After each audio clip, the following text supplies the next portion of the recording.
Okay, and did Rachel get back in or no? Not No, yet. but we are being live streamed.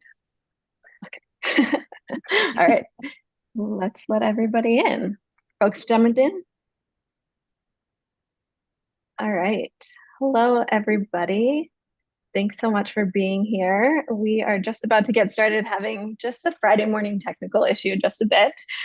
So we will get started in just a moment, but we'll let everybody get settled in and welcome so much. Thank you so much for being here. Super excited to have this conversation as we close an amazing Climate Career Week. So just one more minute, we'll get started and then folks will start to trickle in. All right. Well, welcome again. I'm Leah Bose. I am the co-founder of CrowdSolve. I just wanted to give a big shout out to the organizers of the Climate Career Week. We still have a few more things going on for the rest of the day. After this session, we have Open Door Climate with Daniel Hill, which will be a not to miss session. And just a big thanks to Terra.do, Climate Draft, Work on Climate, CrowdSolve, and Climate People for organizing this amazing week. And a huge thank you to all the participants who have joined us. Each of the sessions have been filled with people, so much great energy, really incredible to see everybody joining together to figure out how we can collectively make an impact on the climate crisis together through the time and energy that we spend in our career. So one of the career paths for making an impact in climate is being a climate founder.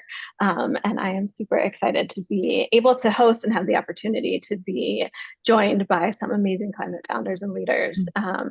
So in just a few moments, I will have them each introduce themselves and share a little bit more about their stories. And this is really a time to just create space for women founders in climate making an incredible impact. I'm joined by Rachel, CEO of Simple Switch, Megan, COO of LabStart, and Varsha, CEO of Offstream. Jackie unfortunately couldn't join us today. She will be here in spirit. We've done this panel a few times actually in person with her, and so we'll definitely miss her, but I'm sure she is cheering us on from wherever she is in the world.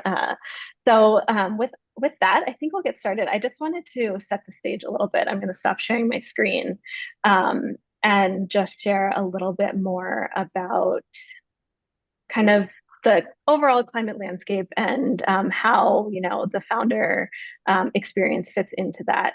I don't think I introduced myself. I did a little bit, but I don't think I shared too much about CrowdSolve. So just a tiny bit about CrowdSolve. CrowdSolve is the next generation online accelerator for global climate founders. So we help founders from all around the world bring their ventures to life.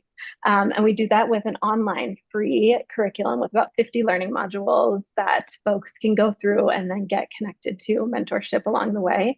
And we also offer a membership program as well, where founders join with other founders and experts to go through programming and get one-on-one mentorship and just support to bring bring their venture to life.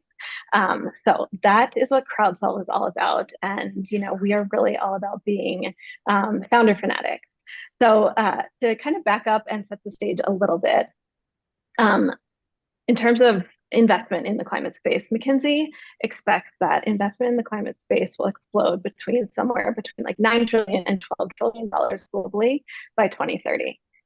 However, at the same time, according to PitchBook, only about 7% of US climate tech venture capital funding to female founders in 2023.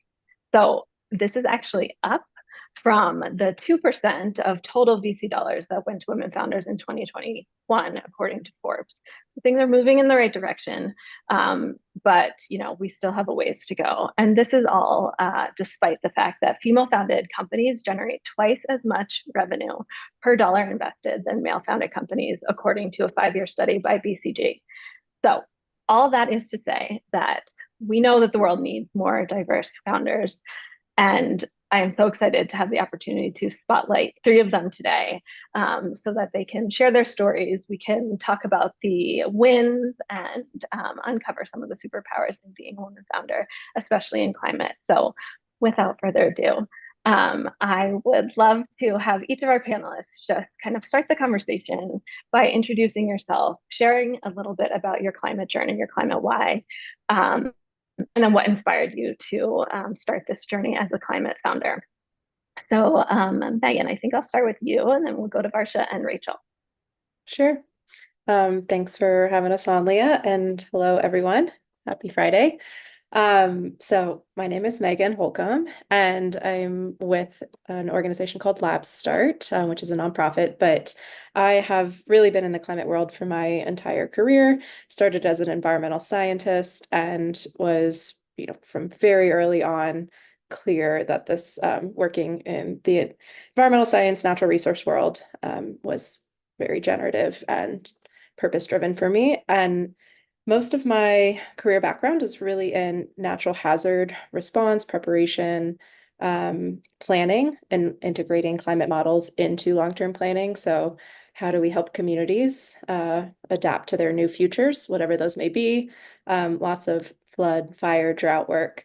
And I'll say, my trajectory of coming into, the entrepreneurship world, I, had little blips here and there, but because most of my background is really in public service and like both research and public policy, there feels like a jump into the world of startups and climate technology that I've made recently.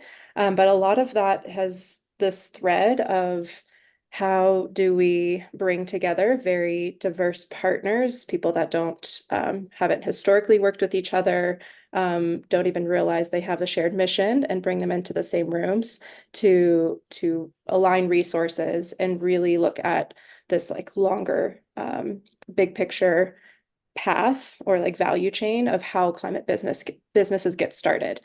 So just in a nutshell, LabStart looks to connect two massive pipelines. One are climate people who want to become climate founders, and all of the incredible cutting edge technology coming out of our research institutions in the US. So we help match new or intellectual property technologies that are in any climate vertical with the people who would like to start climate businesses. So we are really looking at the earliest possible stage before a company is formed. How do we give the individual both the empowered experience to start this journey, but also the resources, the network, the capital, the training, and the capacity and confidence to start that journey. So happy to be here. And that's my little who's me. And then Rachel, you want to go for it? Yes, my name is Rachel Coyce. So happy to be here. Such an awesome group of faces staring back through the Zoom. I am the founder of Simple Switch. We are an online marketplace for ethical and sustainable products. So, somewhat similar to an Amazon where you're shopping online, have things delivered to your door, but everything is vetted for its sustainability and social impact. We are about 5 years old and did direct to consumer for the first 3 years and doing more B2B now. But I love the climate why question being asked as the first one. I think I'm very lucky that my climate why came from my heritage. I grew up with a grandmother who would pull over on the side of the road to pick up litter, a mom who recently came home and told us that she almost got arrested at the recycling center because someone was, not that they were doing it wrong, but then when she helped correct them, they were very disrespectful. So she, is always there to help move the systems forward. And also growing up in Colorado, very thankful to be able to have nature be a huge why for me. I'm a big outdoor adventurer, and in elementary school, we would, tour water treatment plants. So I got a lot of the information, but a lot of the inspiration as well, just from the outdoors and from what I love to do there. So more recently, of course, I have learned more about the urgency of that passion and the inspiration. And it's a big reason why I'm trying to shift consumer dollars to help with that. And I think Varsha is next, right? Yes, thanks, Rachel. Hi, everyone. Nice to meet you. I'm Varsha, and I'm the CEO and co-founder of Offstream. And Offstream, we work with clean tech developers to help them streamline kind of the growing mountain of paperwork that they have to do to tap into tax credits, carbon credits, and also just meet local, state, and federal regulations. And our mission is to basically help scale decarbonization and spend less time on paperwork. So I would say, obviously, not a super sexy like problem compliance, but it's one that really energizes me and it's very tied to my climate why. And so I, similar to Rachel, kind of grew up with just a lot of strong like grounding around the environment and the planet and an appreciation for all that it has to offer. But and I grew up in California where I think it was just a kind of big part of my culture. But I didn't really actually see a viable pathway for myself in what was called, let's call it sustainability or more broadly ESG or anything green because I um I was really drawn to like fast-paced business, like things that moved quickly and I felt there was a kind of disjointedness in those two values. And so I started my career more broadly just in general business. I worked a lot with consumer products companies and but pretty quickly realized there was like a growing trend towards sustainable supply chains, like traceability in that space. And so back in 2019 was when I made the full-time switch over to climate. And for me, what really it was incredible because for years I had thought that I would have to kind of have a separate career and then, environmental impact would be something I do on the side. And working on Offstream today and the work I've done over the last 5 or so years, I've been able to really marry like my brain's interest in just like businesses that work that make business sense and also positive climate impact. And so what we do at Offstream is basically enable capital to move from the folks that have it, whether it's investors or the government, to flow through to projects because they're compliant and that really energizes me. And so I can't imagine working in any other industry other than climate now, and I'm very appreciative to have kind of discovered that opportunity relatively early in my career and excited to be here with you all today. Amazing. Thank you so much. I love to hear everybody's unique into the space that they find themselves and the path, wherever that seed was planted along the way. So thank you all for sharing. All right, to hop in. Oh, and one other thing I meant to mention to the audience is please drop questions for our panel into the Q&A. I probably won't be able to stay on top of chat, but Q&A will be a good place to put your questions in. I have a set of questions, but definitely want to add value to our audience. So we will stop and kind of go through a Q&A across the next 45 minutes or so. But to kick us off, Varsha, I wanted to start with you. Tell us a little bit about how being a woman founder in climate has given you an edge. Being a founder of anything is really challenging. Being a founder in a pretty nascent space is challenging as well. And then, of course, there's some barriers that we discussed kind of at the top of the session related to being a woman founder. So tell us a little bit about how you use that to give you an edge in your experience. And then, Rachel, feel free to hop in, or we can move on to the next question afterwards. Yeah, thank you, Leah. So when I think about the question of like how is being a woman period given me an edge, I think of it kind of in my like founding story, like why am I motivated to found a company? And then also now that I am a founder, how does it serve me and how do I believe it hopefully positively impacts the folks around me? And so I for me in my career, I've been kind of across the spectrum. I've been in rooms where I'm the only woman in the room. I've been in rooms where it's more than 50% women. And I think just experiencing that and having the breadth of those experiences and knowing what it feels like when it works well and when it doesn't has given me more broadly just an awareness of how to be a more inclusive leader. And I think as climate draws a lot of folks in Gen Z and just folks in younger generations and people who value inclusivity, having some experience just being like not the majority in a room has served me significantly. I also think as a woman, I've experienced what it's like to have a seat at the table and not at the table and seen folks above me who've been really supportive. And like as a founder, we're given a lot of we're given a larger platform to kind of shape the culture of a company that we want. And so a lot of my why for founding is to create an environment at work and also more broadly in our planet that is more supportive of women and other folks that just don't always fit in the mainstream. So that's kind of part one of it. I think the second part of it is I have definitely some feminine and masculine traits, but one of my traits that I think really serves me is that I feel like the full breadth of emotions. So when I'm really excited about something or a big win at work, like I feel it and it can be very infectious to the team. When things are down, like I feel it as well. I try not as much to make it infectious to the team. But I think that that authenticity and that energy more so than anything else inspires the folks around me, and I'm not afraid of it. And I think, I've been in workplaces where I feel like I have to stifle how I feel about something, but I think it's just really hard in 2024 to pretend that you're not bringing your whole self to work. And so I don't shy away from that. People can bring whatever they want to work, but I typically think that that joy and infectious energy serves me really well and gives me an edge because you kind of need something that's going to get you through some of the tough parts of being a founder. Amazing. I love that. It's true. It's a wild ride, right? And lots of emotions as a founder when you're bringing something that you're so passionate about to the world. Megan, Rachel, anything to hop in on there? Yeah, I'll just add one of my favorite quotes I have heard from, it was a woman investor this time, but it serves both investors and founders.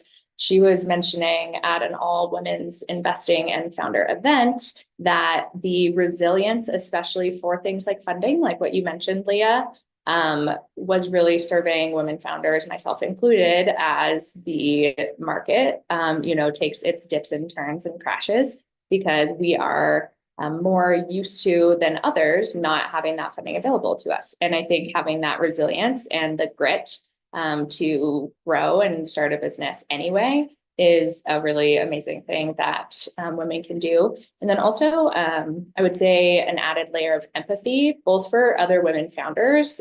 To your point, not everyone empathy is a natural trait, but I think as a woman founder, it's hard not to grow empathy for other underrepresented founders, for other, honestly, underrepresented groups in any situation, because we are so often underfunded or underrepresented in rooms, as you mentioned, Barsha.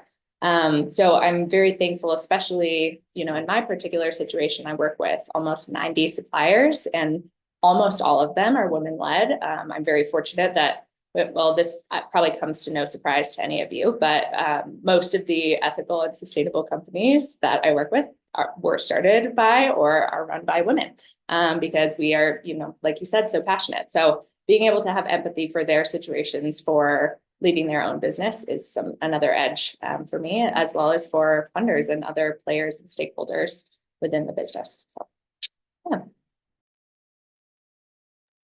Awesome. Thank you for that. Oh, Megan, I think you're on mute. I'm gonna unmute you. You're still on mute. Okay. No, we're good. We're good. I'll add very briefly, there's many ways in which some of these are personality traits and not necessarily gendered experiences, but there's something about the ability for many women to be able to hold lots of threads of both perspectives and ideas at once that helps what I've seen in a lot of negotiation spaces and really community like development experience, where there's a place of really listening to many different needs and concerns and desired outcomes, that I think women do have a superpower to be able to braid a lot of those needs into one conversation and bring people into a room and hold all of these different threads at once. That is both an experience of resilience and community network innate skills. So that's something I'll add as what I've witnessed and experienced. Yeah, I love that. Yes, superpowers all around. Just like it really is like holding all that space for all those things and the big feelings, and then also being able to drive a venture forward. So amazing. I love all those insights.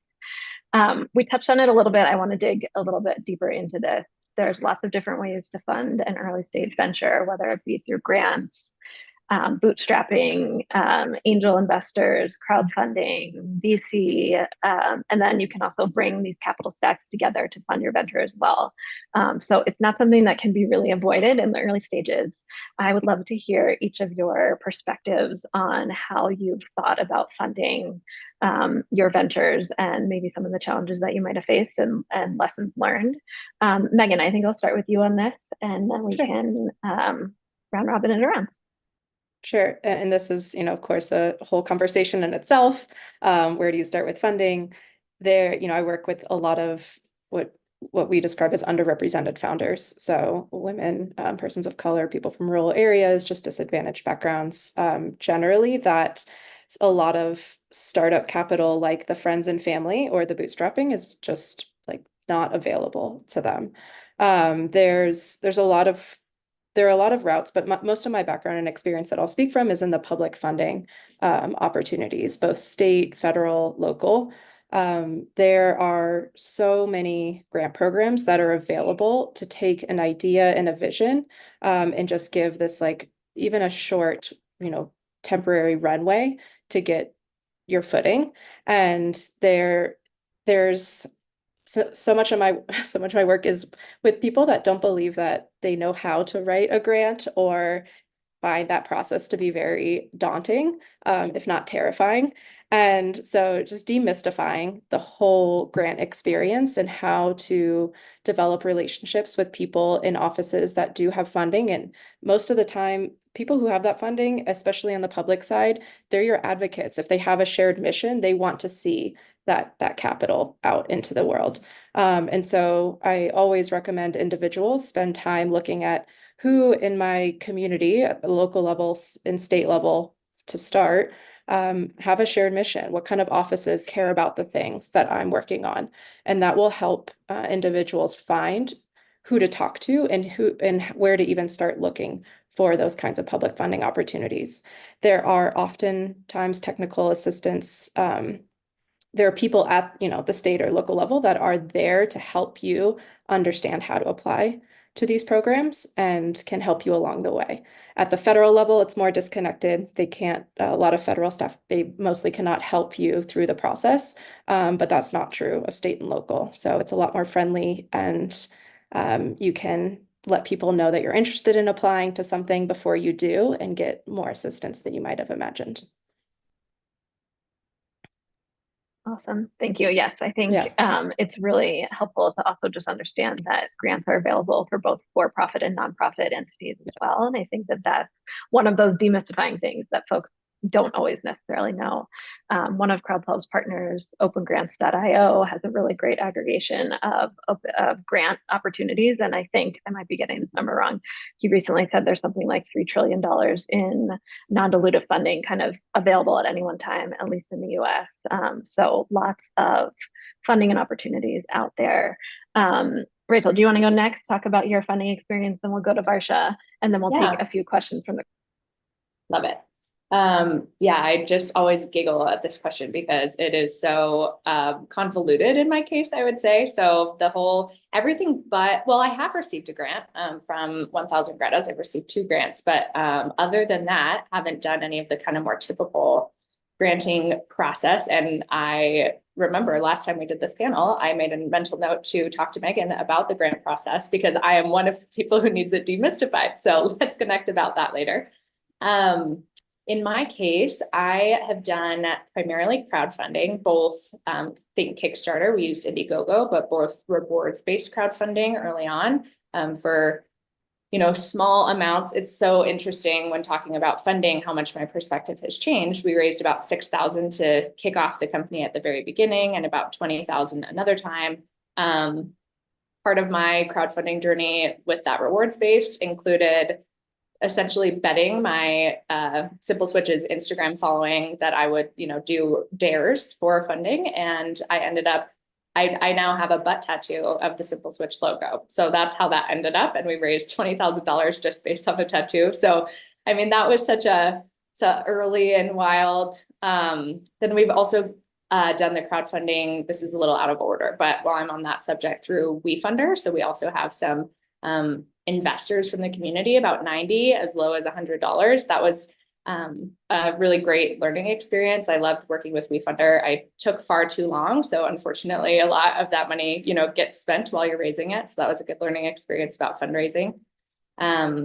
Was planning to do some more typical institutional funding, but when the market kind of turned south, was advised not to, and we're pausing and considering if we want to do that again in the future.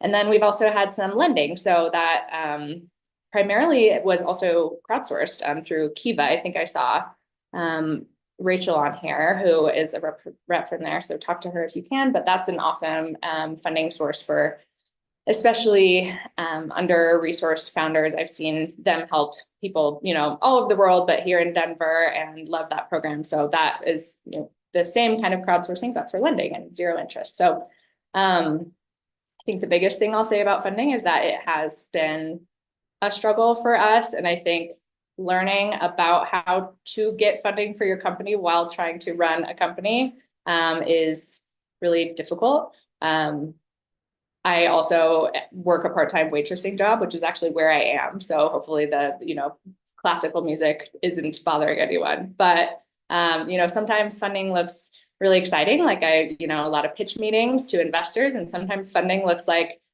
strapping way down on all my expenses and working a part-time waitressing job. So I always love to just be very real about that. And, there are a lot of really great ways to raise significant amounts of funding, but there's also a lot of challenge in that, and especially for women, as you mentioned, percentage-wise. So yeah, if anyone is looking for commiseration about funding being tricky, always happy to chat about it. I'll just share. So Offstream is a B2B software startup. So we would typically raise from you could raise from anywhere from, you could do the bootstrap model, angels, venture investors, family offices, et cetera. And so we're early, we're at the pre-seed stage. And so we're actually raising from angels or small funds right now. I wouldn't be doing my job if I didn't say that. But I guess I'll actually touch more on not necessarily who we raise from, but just how I raise. I think for me, it's been really interesting to hear and reflect on some of my conversations I have with investors, with my friends who are founders, who are of all genders.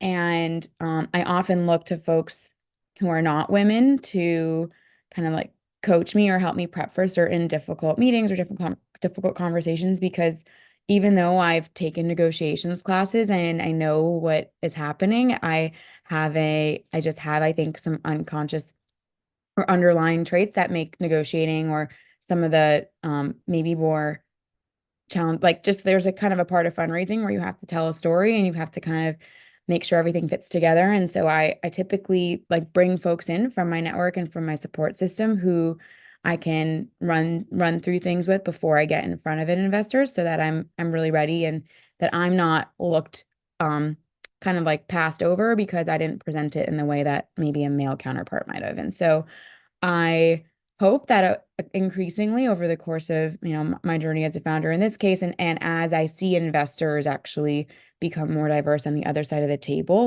this will continue to improve. But I think it's something that for now I'm aware it's potentially could be a minus point. I try to turn it into a plus point and go in that direction. So that's something I think we all could benefit from. Yeah, absolutely. I love that. I'll do a quick plug for CrowdSolve here in terms of creating the community around being able to share your story. We have a few courses where we help founders prepare for fundraising. So there's kind of the things you need to do up front, no matter how or where you're raising your funds. And kind of the first thing that we start with is really being able to tell your founder story and do it in a really compelling way. Kind of hone in on the problem area, but also the why, and really helping to demonstrate why you're the founder to solve the solution. In addition, there was a question in the Q&A section about how you get accelerators and VCs to understand the impact area of your venture. And so that's another thing. We partner with Impactable X to help folks create their impact story. So important for founders that are applying to accelerators or talking to VCs or angel investment groups that are specifically interested in investing in impact areas, being able to tell your impact story just like you would tell your financial model story. So that's the other thing that we also work with founders on, is really being able to tell the story of the financial model and where the business is going.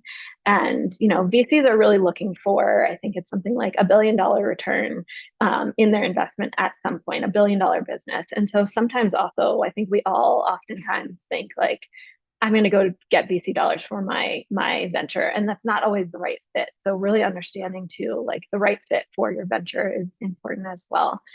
So finding community and getting feedback is so incredibly important. It's important to the founder journey, and it also has a lot of parallels, I think, to the climate career journey as well. So folks on this call are, not necessarily founder focused, but more looking to pivot into climate as a career.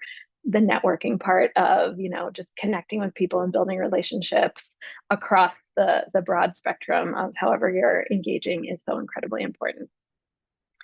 All right, I'm going to take another question from the Q&A. Let me see. So I'm just going to read this one out loud. Raise your hand if you want to start with it. So founders in the climate space are almost always focused in the tech business and not advocacy work. So how do you kind of grow your business around advocacy focused missions? This might be a good question for Megan to start, but you all might have some thoughts here to weigh in. So just any insights around supporting women to do the latter, more focused on advocacy and less maybe more on the nonprofit side of things and less on the for-profit. Megan, you want to start there? Sure. Yeah, I'll take that.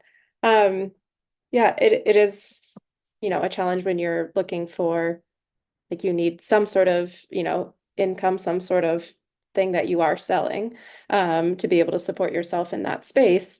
And there are many routes to do this, but my recommendation, if there's a particular area that you're very clearly both driven, passionate, and exploring about, you can find contracts and support work, whether, my backup has always been grant writing. It's something I've moonlighted for years. I've had full-time jobs.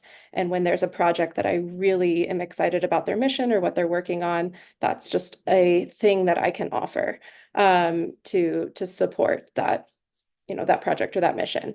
There are also ways where just engaging with whatever that advocacy space is, and seeking contract support work. There are often organizations that, especially in advocacy, just do not have enough people to do what they need to do, that you can offer temporary or short-term help to be able to engage with their project. I know that CrowdSolve, is a good example of that, has really brought in a lot of people with different skills to be able to contribute wherever they're coming from and their expertise to that particular mission. So I think my first and foremost would be just be clear about the skills that you have to offer and don't be shy about offering those regularly. Awesome. I don't know, Rachel, Barsha, do you have other thoughts about that? I don't come from a tech background necessarily. I think I do come a little bit more from the advocacy side and more from the, I don't know, from the impact side more than the startup and more from the tech side. So it's interesting that hasn't been my experience. I actually have seen a lot more content around the advocacy side. But I think the funding is, in my mind, what is very, very different, as well as kind of the structure in the community. But the community is really similar. And so I think finding the connections with people in, a space like this, if you're meeting a lot of tech people, just asking them the same question every time, saying, who do you know who matches my structure and the funding I would need? And frankly, I think that that's a great way to find anything you're looking for, especially if you're in a community of women that doesn't necessarily match up with the career structure that you're going for, but definitely, it's kind of the soul of what you're trying to do. I don't know, that's not a super practical advice, but hopefully a helpful push to reach out to a few people in here and see what connections they have for you. Awesome. There is another question in the chat about networking and really deepening your connection to community in the climate space. So let me read this more closely. So the question is around, do potential future founders need to work on building a large network before hoping to get off the ground with a startup? I'm curious for you all to share a little bit about maybe your, like, how creating community and network has either helped, or if you kind of haven't needed that necessarily as a founder. So Barsha, do you want to start with that? Yeah, I'm happy to. I think the question was like, do you need a network. No, like of course you don't need anything, but it's super helpful. And I'll say my perspective on networking has really evolved over the last decade. So when I was in college, I was so uncomfortable with it. I was like, this feels so weird. You just like go to these events. You kind of just like force yourself in. Sometimes, especially, I felt like it'd be like a circle of men, kind of force yourself into a conversation. I still don't love it in certain instances, but I think I've grown to appreciate that typically good networking happens when there's two people that just genuinely benefit from connecting, and it's helpful to kind of put yourself out there and see if that overlap exists quickly. So for me, it's something I leaned into because I felt like I had to early in my career, and now it's something it's so natural for me. Uh, Small things like having a blurb that's ready to go to share to someone to forward on that they can just forward on. It's like I have it auto saved in my inbox or my email now. And that used to feel like so much friction to me when I was like 18 or 19. And then for Offstream and for my founding journey, like I don't think I'd be here without my network. There's a lot of self-doubt before you take the plunge to found a company, and everyone that I've worked with or like met that I brought it up to was so supportive in the years prior to me committing to this full time that I'm so appreciative of them. And something I look to do now a lot is like make space for serendipity. Like when you network, you kind of just increase your surface area of serendipity, and you never really know when something amazing is going to happen because you just showed up. And so obviously there's lots of priorities, and I'm sure everyone can share, like you have to constantly view those trade-offs. But um, when you put yourself out there and just ask, like people are so supportive. It's remarkable. And so I am a huge advocate for trying it. Um, if it's hard, it's okay. It gets easier. Love that. I would Any- I would love to add a note on this Sure. one. I agree. I don't think you need it, but I am kind of a rare species of someone who just loves chatting with strangers. And so the opposite of what you were saying, Barsha, of like at the beginning it was really awkward. I think networking is one of the few things about my business and about being a founder that came totally naturally to me. But it kind of happened on accident. And that's what I want to speak to is that I think if as you're asking yourself that question or anyone else, thinking about curiosity and authenticity and not just building a strong professional network, because the things that you actually want to work in and feel curious about and have questions about are going to lead you to the best relationships. And those will be the most powerful relationships when you actually need them. So I'm not sure what, your next steps are with this question, but for me, one thing that was just such a pleasant surprise, I guess, or that I was just really proud of, is when we did start doing, more typical fundraising, and I was starting to build a list with investors or, even just customers, that there was such a wonderful group of people already around me, but it wasn't, built for that reason. It was just very much built because I had been so curious about this space and about starting a business. So my founder and my climate and social impact networks were just really strong because of that curiosity. So would just say that the best relationships, if it feels less stressful than networking, although I totally agree about having a blurb, and there's some really practical things to do, like learning good LinkedIn etiquette. A lot of people in here have already sent me really lovely little blurb messages on LinkedIn like during this meeting. It's a great job, but try to focus on, the why of who you're connecting with. And I think that'll help you create the best relationships that will serve, best as a business owner. Yeah. I do have a practical networking comment, which may be really silly and fundamental, but also helpful to keep in mind. When you are finding yourself in rooms of like lots of people that you do not know, and these are new communities to you, one, that's great because you're putting yourself in these places where you don't already know everyone.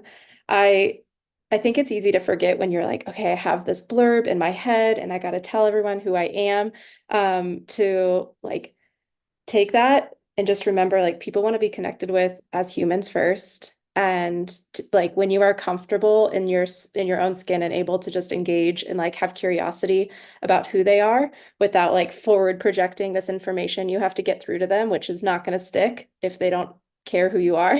Don't forget that part, which is easy when you've got this like energy and starting, and everyone's an opportunity. But yeah, finding that very basic, like, I also love biking. I also love this thing.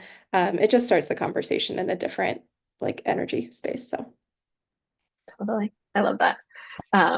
Yes, and I'll add a little bit there as well. I think for a lot of us, it's nice to, when you're going to be in a space where you really know no one, to figure out if you can meet some folks ahead of time. So using LinkedIn, using the like registration pages, like do a little bit of research, reach out to people ahead of time and create those one-on-one connections so that you at least know, you're like, all right, there's maybe like 3 people in this room that I might have already had a connection with. And so you can start there if that feels like a better place to just know, like, there's someone there that I can connect with. And then I'll just also give a big plug for just the climate community at large is so incredibly supportive and collaborative and ready to help one another. And so it's an all hands on deck type of situation, and people are super welcoming and ready to make introductions to you to other people. And so just starting with one person, ask them who you might get connected to, and that starts off this really awesome chain of connection, which is beautiful. And then there's so many amazing communities, many of which are sponsoring this week. So Terra.do, Work on Climate has a really big Slack community. My Climate Journey, Women in Climate is another great place to go. CrowdSolve, of course. The Greenhouse is a women-only accelerator for early stage, pre-seed founders. So lots of great, amazing places to get connected. I'm forgetting many of them. All right, so moving to a question that we had in the chat and also that I had on my list around product market fit. Something that is very important, something that we talk about at CrowdSolve, that, like, really fall in love with the problem, but not necessarily the solution, because as founders, many times there's going to be a pivot, there's going to be 2 pivots, there's going to be pivots, because the solution that you think will be solving the problem for your customers is not actually the problem that they need solving, or not actually the solution that they need solving. So I'm not sure who to start with, so maybe raise your hand if you want to take this one to start. But tell us a little bit maybe about the evolution of the problem that you were trying to solve, the solution that you initially brought to market, and then how that has evolved over time. Anyone want to take that one to start? Rachel. Yeah, I love this question. I think I got a few messages about people who said, I've been looking for a platform like Simple Switch for a long time, which is feedback that I get a lot. So thankful for that, and very clear that there is this problem. So I started it from that same frustration. I wanted to align my own personal spending with my values, particularly around climate and around human rights and labor exploitation, especially. And so started Simple Switch, as I mentioned, as direct to consumer, because I saw that consumer problem. There is a challenge with the solution, because reaching consumers and then engaging consumers in a day and age where there are tens of millions of dollars from my competitors going towards marketing to the phone in your pocket. And, I can't always get in front of y'all every day, has been a big challenge. So from just a business model side, we were struggling to get all of the people, I'll speak at a conference and have 50 people come up to me in person and say, wow, I love Simple Switch. I've been looking for this for a long time. And then I won't see any purchases come through from any of those people, despite my response is usually, hey, thank you so much. That's really encouraging. Please go to the website and find, one thing to make the Simple Switch. And if you don't, shoot me a message with some feedback about why it is you think you didn't make a purchase, because I would love to make adjustments as needed. But this is no judgment, because I too am a consumer who struggles to, always find and support the businesses that I want to.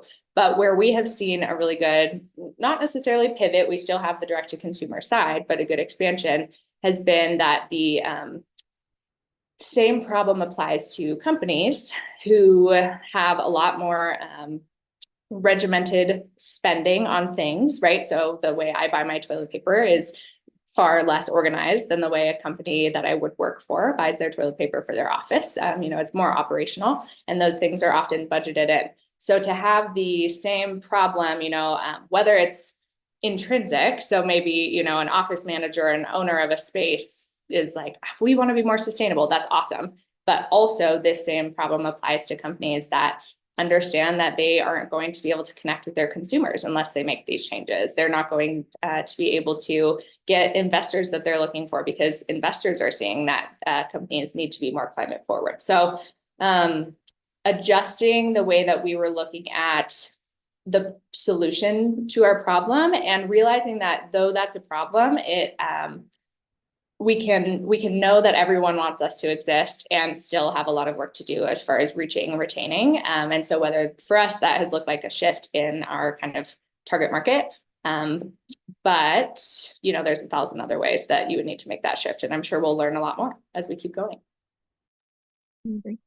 Thanks, Rachel. Megan, do you want to talk a little bit about the hard tech part of founders that you're seeing bringing solutions to specific problems, and how that evolves with a hard tech Sure. product? And a lot of this will be from kind of the LabStart hat. And just for context, the LabStart model, this nonprofit, is a year-long fellowship. And the reason it's a funded year-long fellowship because commercializing hard tech, meaning bringing technologies that were created in our labs, universities, national labs, et cetera, into the marketplace, is a very long journey. It is, not often something that you can just like tinker with in your basement, and most people don't really have the time or the resources to do that anyway. So it takes time to really understand what is considered, you might have heard the term deep technology. That is also hard technology, meaning not software. So these are not things that can typically be iterated on from virtually from anywhere. You need either a lab or equipment or some sort of chemical process, whatever that may be, that has to be scaled to be able to bring it to market. So these, technologies that we've poured billions and billions of dollars into our national laboratories and universities to have brilliant scientists and inventors create are really stuck. They're stuck in the labs because there's not this clear route for entrepreneurs. So people who have this passion for, let's say building technologies or battery efficiency, to go in and say, oh, I want to work with that thing. There are a lot of very tall white walls, ivory towers imagery, where it's not clear, one, how to find these technologies or engage. So there's a lot of folks recognize this problem of tech transfer. It's not new, but we're trying to create new inroads and kind of open the drawbridges to accelerate how the technologies actually get into creative, brilliant founders, entrepreneurs' hands. And a lot of that has to do with, dropping our expectations of the scientist or someone with this really technical background is the best person to commercialize that technology. In fact, that's not true at all, that those research scientists aren't entrepreneurs. It's a different personality type. The folks that, you see leading companies, they think with, I think, Varsha, you called it your business brain, and have a much more, open mindset, and almost need to adopt. We call it like adopting the baby of the scientist, because it has to be this very delicate handoff. But I just want to put out, I think, a word of like incredible encouragement that if you have this entrepreneurial mindset and, you're like, I have this identity as a founder and I really care about this area, but I don't have a technical background or degree, that should not stop you.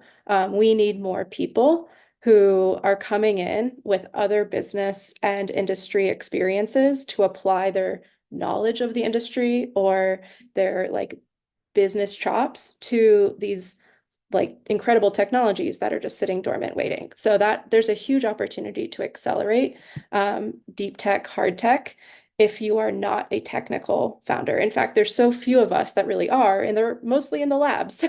And they're not leaving because they got cushy jobs and all they get to do is invent. So I just want to like advocate for this, especially if you're like, I care about this thing, I understand this industry, I've worked, in all of these different ways around this, and I think I know like what the problems are. Like there might be a solution just sitting there waiting for you to adopt through a licensing process. If that's you, reach out to me. There's resources. We're trying to create more inroads, but that's my spiel.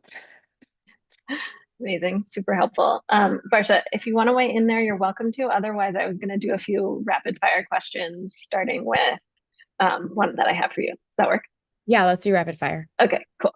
All right. So as a founder, burnout is real. As a person living in 2024, I think burnout is real. So it's not just for founders, but the founder journey is really, really challenging in many ways and also incredibly meaningful and impactful and amazing in so many ways. But would love for you to weigh in a little bit about some of the strategies that you employ to avoid burnout. And we'll start there. And then I have a few more rapid fires and then we're going to wrap up. Okay, I'll keep it brief. I care a lot about avoiding burnout, and I try to actually just think about it on the positive side of things, like how do I need to live my life to operate optimally? And so I've just defined for myself like non-negotiables on a daily and weekly basis, which are very, very minimal and actually attainable. I typically try to, or I don't, I typically get like a 2-minute meditation in every morning, just 2 minutes, because more is honestly sometimes too hard to do. And I commit to like 4 days of working out a week. And I also, especially at we're kind of pretty early at Offstream still, like I just limit the social plans that I make. Like I used to feel pressure, like, okay, I'm a founder, but I don't want my friends to never see me. Like I'm gonna make a lot of plans. Now I just make kind of like one social plan a weekend, and that works for me. And I use the weekend to recharge. And I think um I have a couple of close friends who kind of have good barometers around my burnout levels, and we kind of have some like signals in place, and they just help me with that. And I think it's always a work in progress, but for me, the inner fire in my belly is what drives me to work and do this every day. And so I don't want to lose that, but you have to be careful that the flame doesn't go out. So that is my short answer. Amazing. All right, incredible. All right, this question is for everyone. We have a question in the chat around what do you read and watch? Any books, news sources, media that you consume that's related to climate or being a founder in general? We could rapid fire that one. And then I have a last hot take that everyone will weigh in on. So Megan, over to you with that one. If you want to weigh in on a few of the things that you watch, read, and places to go to get resources. Sure. Yeah, I've been reading environmental books for a very long time, and sometimes I have to just like put that shelf away and read completely different things. So I will just caveat that you can overdo the information you're taking in when it comes to like the like intense. This can be heavy, reality checking content, especially. So especially in books where it's like, we have this problem, we need to address it. So I just want to put like a quick flag out for balance your content. Also read fiction. If you're committing your life to these types of problems, find ridiculous, joyful content as well. But I am a big podcast and audiobook person. A lot of my work took me on long travel and just consuming audiobooks in the car are great, but I could recommend, I don't know if there's a route for this, a number of podcasts that if you just need a little clip of inspiration, how someone else is thinking about a problem in this space, it doesn't have to be your exact, climate problem space, but it is helpful to hear what the edge of conversation is, where people really pushing the envelope and where, getting the language. That's another reason why consuming content is helpful, to get the language of people in a particular industry are how they're speaking about the problem, and that helps to feel like, one, you're hearing it, you're reading it, you're able to use it. You don't feel like such a, I don't know, outsider in that space. But I'll shoot, I don't know if other people want to talk, I can shoot some links. I actually have a good resource of a bunch of books that in audiobooks we just pulled together for our fellowship. I'll just like drop that Notion page in the chat and people can look at it. Okay, let me pull it up. Awesome.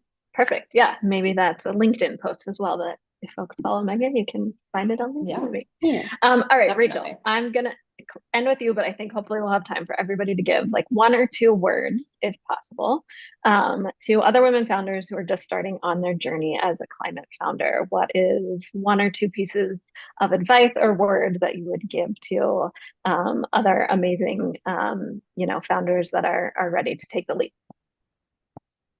If you've heard this panel or any other time I've spoken, you've heard my like key advice before, especially for women. I always say you can do it and don't do it alone, which ties into so many of the things we've already talked about. I think that for women, especially, there's a ton of imposter syndrome. In fact, I already dropped a few, comments to people saying it's inspiring to see y'all take the leap. And I'm like, you can do it. So that's the first piece, right? Because I think people get really intimidated, but it is totally possible. So the caveat to that is that sometimes feeling like, okay, I can do it does lead us to some isolation or leads us to some, pride in that or things like that. But especially in a wonderful community of women, and especially in women in climate, there are so many people who want to chat with you about it's really inspiring to talk to people who are at the very beginning. I emceed a female founder competition at the nearby university the other day, and it's amazing and it's so fulfilling. So if you're thinking, oh, they won't want to hear from me, usually people do. Sometimes, busyness gets in the way, but rarely is it because someone doesn't want to hear about the amazing thing that you have. So I think that's always my biggest advice. And I dropped one podcast link in there. It's called the Startup Podcast, which I think just really speaks to that. There's a few, I only listened to seasons 1 and 2. I think they have a ton more now, but it really, really gritty follows the journey of a startup founder and has some of those really authentic, scary conversations that I think are rare to hear in something like this that's a little bit more structured. It's very day-to-day. So highly recommend. Amazing. Love it. Just do it. Don't do it alone. I think that's what you said. It's great. All right, Varsha, 1 or 2 pieces of advice, then we'll go to Megan and we will close us out. Okay. Yeah, I'll keep mine brief. For me, it's just a reminder that like the universe is on your side. So just put it out there what you want to make happen and go get it. Love that. I Megan? can't follow that. I'm going to echo that. I mean, it sums up that, yeah, it takes a lot of internal fire to keep going through really stressful points and stuck points and problems that you didn't see coming when you already had problems on your plate. And yeah, just staying like pulling yourself out to the bigger picture, enjoying little things throughout your day when you feel like you're drowning. Yeah, just trying to remember that this is not a problem, whatever it is you're working on, that's just on your shoulders, that there is a collective supporting, and there's a continually every day, a larger collective that is on your side. Amazing. Yeah. All right, we did it. We covered so much ground. You all were amazing. Such great questions from the audience. I could do these panels all day long. So thank you, Varsha, Megan, Rachel, for being here, for sharing your wisdom, for sharing your story. Thank you to the audience for all the amazing questions. We are all here. Connect with us on LinkedIn. Join CrowdSolve if you're an early stage climate founder. You can join for free on our platform, and we are here to support you, get you connected to LabStart, for example, and other accelerators and other amazing founders like Varsha and Rachel. I met everybody here through CrowdSolve, and to just amazing mentors as well. So thank you all. Have a happy Friday, amazing Climate Career Week, and we will see you out there in the world. Cheers.